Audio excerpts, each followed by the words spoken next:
In late October 2018, deep in the wild hills of the northern Appalachians, an ordinary father-son camping trip turned into one of West Virginia's most enduring mysteries. For 5 years, the vanishing of Thomas and his 17-year-old son, Eli, left a gaping wound in the quiet mining community of Maple Hollow until a chance encounter with modern technology cracked the case wide open, revealing secrets that would fracture a family and haunt a whole region. On the misty evening of October 15th, 2018, Catherine Hensley sat in the kitchen of her clapboard house, watching the rain bead on the dark window pane. It was nearly 9, and her ex-husband and son should have returned 3 hours earlier. She called Thomas again, straight to voicemail, then stared at Eli's last text on her phone. With trembling fingers, she pressed the number she hoped never to need.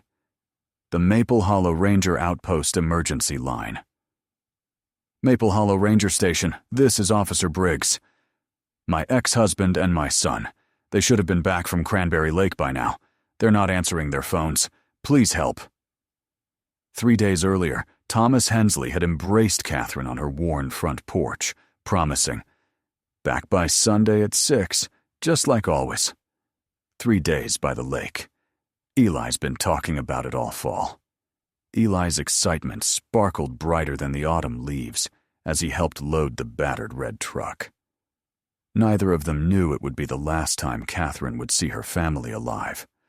Thomas Hensley was no amateur among the mountains. He'd grown up hiking these ridges, once guiding teens through the backwoods as a scoutmaster. He could navigate by the moss on the trees, predict storms by the bend of the grass. If anyone could keep Eli safe in those Appalachians, it was Thomas. But now they were gone. What occurred in those ancient hills would remain an enigma for 5 long years. And when the truth finally staggered into daylight, it would shake the whole community and redefine what a father's devotion and desperation could look like. By sunrise on October 16th, the Maple Hollow search and rescue team was assembled in the drizzle outside the Cranberry Lake trailhead. Thomas's rusty Toyota still sat alone in the lot, keys left carelessly in the ignition, the doors unlocked, untouched. Nothing seemed amiss, except for the old blue backpack missing from the bed of the truck. Detective Evelyn Porter, famous for her sharp instincts and her knack for unraveling small-town puzzles, joined Officer Briggs at dawn. She surveyed the Hensleys' deserted truck, the silent woods, and the trail log posted at the ranger station. There, in strong, slanted handwriting, T. Hensley and Son, 3 days, Cranberry Wilds. "We have no signs of violence," Porter observed, her voice hushed. Not a thing out of place but the missing gear. The search dogs caught the scent quickly, racing along the muddy path that wound through sodden birch trees and over rough roots. The trail was easygoing for nearly 2 miles, but at a fork by a tumbling creek, the dogs began to hesitate, circling, whining, then suddenly losing the trail completely. "That's not normal," said veteran handler Bob Cheney. "Weather's been bad, but these dogs can track a ghost through a thunderstorm." Nature, it turned out, was fighting the search. A harsh October storm had battered Maple Hollow on the second night of the camping trip. Rain had flooded the trails, and then, shockingly early, a thin layer of snow blanketed the hills. For 2 days, volunteers, rangers, and even a few old coal miners swept the woods, combed creek beds, and peeked into every cave and hollow. Overhead, helicopters could barely see a patch of ground through the fiery autumn canopy. Every likely spot was checked. Nothing but empty wilderness met the searchers at every turn. Within 72 hours, what began as a missing persons case stretched into a growing tragedy. The search grid expanded. Rumors swirled in the diner and the church. Local news filmed worried friends pacing the muddy parking lot, and schoolmates pinned Eli's photograph to the message board. Still, there was no sign, no tracks, no dropped belongings, No hope. "We have to consider every possibility," Detective Porter told Catherine on the fourth day, her voice heavy. "Accident. Wild animal. Maybe even leaving on purpose. Sometimes people just disappear." Catherine gripped her cold coffee, her knuckles white. Thomas would never run away. Not with Eli. Never. But as days turned into weeks, even that certainty began to erode. As weeks dragged by, the investigation unearthed secrets that threatened to change everything Catherine believed. Detective Porter met Catherine in the cramped back room of the Maple Hollow police station, a stack of paperwork in hand bank statements, receipts, legal warnings. "Did you know about his debts?" Porter asked quietly. Catherine shook her head, eyes locked on the numbers. Credit cards maxed out, overdue bills, a second mortgage she had never signed, nearly $90,000 owed. Then, the most chilling, a letter from child support enforcement threatening Thomas with jail if he missed another payment. A court hearing had been scheduled for October 19th, 4 days after Thomas and Eli had vanished into the wild. "There's something else," Porter added. "Thomas took sick leave from the sawmill. He was trying to sell his retirement savings. Did he ever talk about leaving Maple Hollow for good?" Catherine was silent, but her brother, Mark, spoke up. "Last month, Tom asked if I'd promise if anything happened, that I'd tell Eli he loved him. I thought he was just tired." Eli's best friend, Angelo, revealed another strange detail. Eli said his dad had been talking about starting over somewhere far away, like maybe a new life. Eli didn't seem scared, just confused. All theories began to seem possible. Was Thomas running from something or trying to protect his son?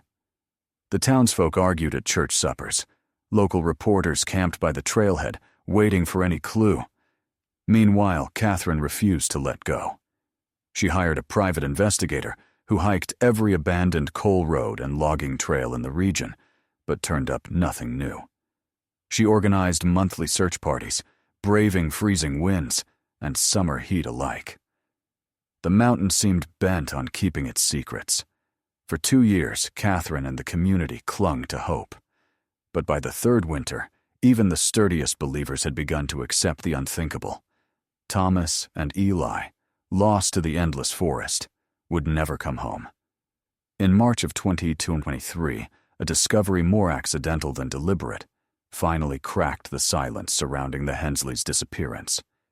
Dr. Emily Zhang, a postdoctoral researcher at West Virginia University, had been flying a drone over the less-traveled ravines outside Maple Hollow, studying the black bear population for her wildlife migration study. Her drone caught a flicker of unnatural shape, rectangular, gray, beneath a tangle of wild grapevines and leaf litter, 8 miles off any marked trail. Squinting at the trembling video feed, Dr. Zhang saw what appeared to be the edge of a faded tarp, and something else, unmistakably man-made. She sent the coordinates to Officer Briggs, who now oversaw cold cases for the county sheriff's office. Within 2 days, a special wilderness recovery team prepared to rappel into the shadow-choked ravine. What they found stopped the searchers, culled a secluded, weather-beaten campsite hidden from sight and time. This was no temporary shelter. Built with patient hands, lined with scavenged stones, it held the marks of endurance and stubborn hope. There was a lean-to, a fire pit, and several faded cans of beans and instant coffee protected by rusty tins. Equipment matched the list Catherine had provided. Their red camping lantern, Eli's battered scout knife, even the checkered flannel that Thomas always wore in cold weather. But there were no bodies. The campsite was still, hushed, holding its breath after years of abandonment. Then, under a pile of stone and branches weighted carefully against the weather, one of the rescuers uncovered a leather-bound journal, the pages still legible if you turned them gently. The first entry was dated October 13th, 2018, the very evening Thomas and Eli had gone missing. The last was March 25th, 2019. They had survived there, hidden in the hollow, for nearly 6 long months. Detective Porter met Catherine and Mark in a quiet room at the sheriff's office, her hands wrapped protectively around the journal as if it were a sacred artifact. She opened to the first page and began to read Thomas's slanted, careful handwriting. October 13th, 2018. Eli thinks this is another adventure. I tell him we need to camp a little further, away from the crowds. He trusts me, like always. I wish I could have told Catherine the truth, but I'm scared. Scared of losing Eli, scared of prison for what I owe, scared of everything. Maybe here we'll have the time to find a way out. As Porter read aloud, the weeks and months unfolded in Thomas's confessions, his elaborate planning, how he had stashed supplies over several trips, his desperation to escape mounting debt and legal threats. He described teaching Eli how to catch fish, build shelters, mend boots, and ration beans. In the entries from December, Thomas admitted how the bitter cold made them both thin, but Eli stayed optimistic, making up songs and dreaming of seeing his mother again. By February, the tone changed. Thomas wrote of regret and fear as Eli became withdrawn, missing school, his friends, and Catherine's laugh. In March, disaster struck. March 18, 2019. Eli slipped while collecting dry branches. Bad fall. His leg's broken, and there's nothing left to splint it with. His fever is high. I can't risk going for help. The world thinks we've vanished for good. If I leave, he might die alone. The final entries were filled with heartbreak and guilt. March 24, 2019. I prayed for a miracle. Eli's breathing is shallow, and he's delirious. All he wants is to see his mom. I'm so sorry, Catherine. This is my fault.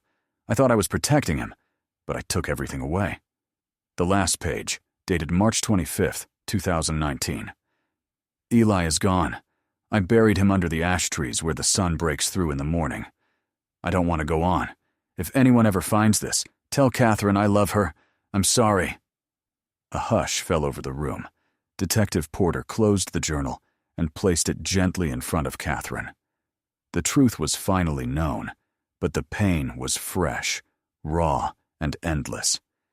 Based on the journal's harrowing accounts, a final search effort was launched to bring closure. Using details from Thomas's last words, rescue teams scoured the ravine for days. Near a stand of young ash trees, where the first sunlight pierced the dense canopy, they found a small stone cairnet center gently hollowed. There lay Eli's remains, undisturbed and dignified, just as his father had described. Thomas's body was discovered nearly a mile away, at the foot of a precipice overlooking the valley. The coroner's report would later confirm what the journal had confessed. After burying his son, Thomas had chosen to end his own journey, the grief and guilt finally overwhelming him. The news sent ripples through Maple Hollow. For some, answers brought peace. For others, new wounds opened. The town came together for a joint funeral that spring. The church filled with people who remembered advice given on the trail. Games played at the lake. Stories told by campfire. Catherine spoke little, standing by the 2 graves that at last reunited her family. The pain of loss was sharp, but mixed with it was a deeper understanding. Thomas had not been simply a runaway or a criminal.